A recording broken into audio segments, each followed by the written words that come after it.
Denison Mines has made its final investment decision for a new uranium mine in northern Saskatchewan. Construction is expected to begin next month and wrap up within 2 years. Let's get more on this from David Cates, President and CEO of Denison Mines. And David, thanks very much for joining us.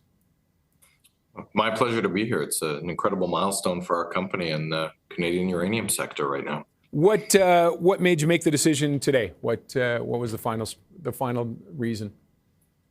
Yeah, look, we've been advancing this project diligently for several years, and the project has been construction ready since the beginning of this year. The remaining hurdle was federal approval by the Canadian Nuclear Safety Commission, which we received for the construction of our project last week. And so it didn't take us long to make that definitive decision. We've been working towards this again for some time, and with those approvals in hand and our team organized, we're ready to start construction next month.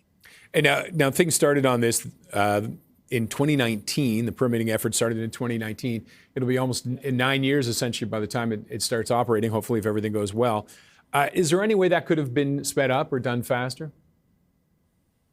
Well, look, the resource development is a deposit that we'll be mining. The Phoenix deposit, incredibly grade, was discovered in 2000. And so...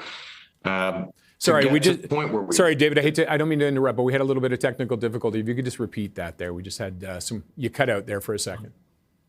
Yeah, no worries. My apologies. Look, the deposit was discovered in 2008, and it took us several years to delineate it and bring it to the point where we could make a permitting decision or commence permitting. From then, it has taken some time. Certainly, the pandemic slowed us down a little bit on our permitting and engagement activities, but it has been a long road to get the permitting approved. Could it have gone faster? By nature, our business is a long-term business, so people have to expect long timelines for resource development projects. I think the provincial permitting process is a good guide. We were able to obtain our provincial approvals earlier than our federal approvals. And there absolutely are ways in which the process could move faster. But what we do have on the back of this approval is a very rigorous regulatory review process that validates that our project can be developed safely and sustainably, and will be well regulated. And some of our customers really value that. You know, our customers will be nuclear utilities. They're accustomed to strict regulation, and they choose to buy uranium from Canada because they know that Canadian uranium is coming from a mine that's well regulated. All right, and you're doing ISR, which is in-situ recovery, first time in Canada. What is that, and why is it different? Yeah, it's a very common mining method for uranium globally. Over half the world's uranium production will come from ISR mining. Essentially, it's a mining method that uses a series of near vertical borehole wells to introduce a mining solution into the ore body at depth. In our case, we're about 400 meters down. We'll use a sulfuric acid-based solution. While it's traveling through the natural host rock that's permeable, it'll dissolve the uranium, and then using another recovery well, we'll pump that dissolved uranium up to surface. And on surface, it'll be processed in a process plant. What's unique about it is that we're not excavating a rock. So we will not have conventional tailings, which is a major sustainability advantage and a cost advantage.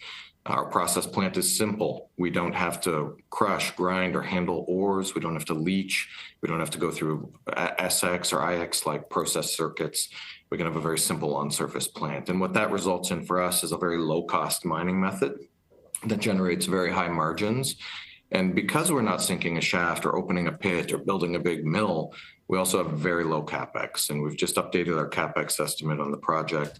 It's around $600 million Canadian from this post-FID point, which will be, $1 to $2 billion lower cost than if we were to build a greenfield conventional underground mine in the region. And any environmental concerns with this? I mean, this is the first time in Canada. Why are we only doing it now if it's so common elsewhere? Yeah, the geologic setting we have is not exactly textbook to the world's standard of ISR mining, but over the last 6 years, we've proven through diligent technical evaluations, field tests from our team in Saskatoon, they've proven that the ore body is amenable to ISR mining. We are certainly aware of the fact that this is a first of its kind operation, and we have gone above and beyond in the de-risking work as well as the environmental assessments around the project. And so we are absolutely confident that we can deploy this really tried, tested, true mining method globally to our jurisdiction and be successful. And I do believe it could become the preferred way to mine in the region with our success. And now, do you have the money in hand for this, or are you going to have to raise more funds? Yeah, great question. That's a typical sort of hurdle for a developer, but we've made the FID decision with our project being fully funded. We have, at the end of the third quarter of 2025, we had over $700 million in cash, physical uranium and investments on our balance sheet.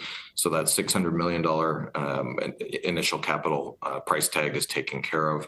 Our company is in very strong financial position, and we are funded to execute the project. All right. And has everything been on schedule? Just one last quick question. Everything been on schedule? And does it look like it's going to be ready to open in 28?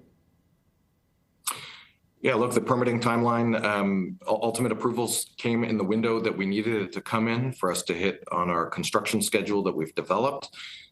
We have built that construction schedule to an advanced stage where we are ready to start construction, as you know, next month.